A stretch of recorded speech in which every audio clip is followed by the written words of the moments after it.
Assalamualaikum warahmatullahi wabarakatuh. Jumpa kembali dengan saya Afrizal ST dengan mata kuliah Teknik Listrik Otomotif, mahasiswa PJJ semester 1 Otomotif Politeknik Jambi.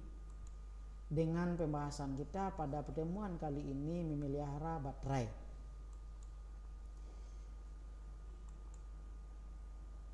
Tujuan dari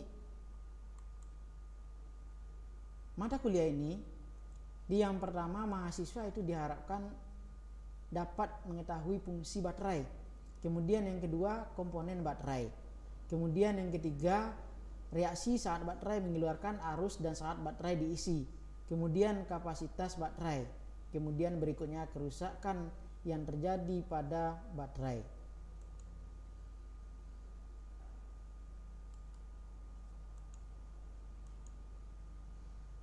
Baterai itu adalah alat elektrokimia yang berfungsi menyimpan energi listrik, kemudian diubahnya dalam bentuk energi kimia. Itu fungsi dari sebuah baterai.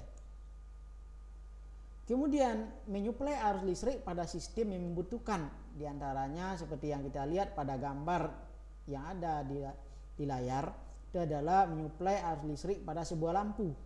Sebetulnya baterai itu selain daripada lampu, dia menyuplai mesin, starter, sistem pengapian, kemudian bagian-bagian yang lainnya. Kemudian berikutnya kita lihat komponen-komponen dari sebuah baterai. Itu terdiri dari yang pertama itu kotak baterai. Nah, di kotak baterai ini memiliki beberapa bagian, tutup ventilasi, kemudian tutup baterai, kemudian separator, kemudian kotak baterai, kemudian rib.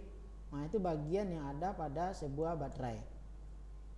Kemudian berikutnya sumbat atau tutup sel dari sebuah baterai. Nah, dia ada lubang ventilasinya, gas keluar, kemudian gasket, kemudian ulir, gas dan kabut asam, kemudian ke bawahnya tetesan asam.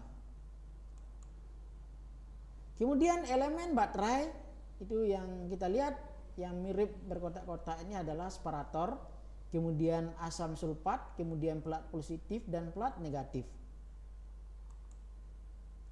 Kemudian berikutnya penyusunan elemen baterai, itu ada separator, kemudian plat positif dan plat negatif.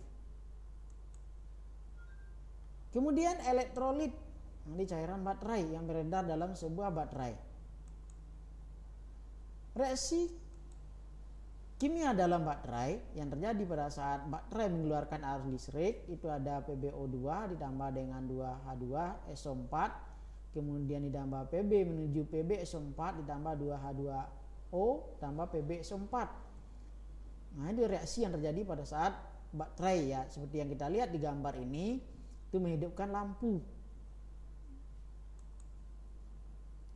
Kemudian reaksi baterai diisi. Nah, ini kebalikan, kalau tadi dalam keadaan terpakai, sekarang reaksi dia pada saat diisi atau dicas dengan charging. PbSO4 ditambah 2H2O kemudian ditambah SO4 menuju kepada PbO2 ditambah 2H2SO4 tambah Pb. Itu reaksi pada saat baterai diisi. Kapasitas baterai itu dapat dinyatakan dengan yang pertama itu slow discharging capacity, tenaga listrik baterai yang digunakan pada konsumsi beban rendah.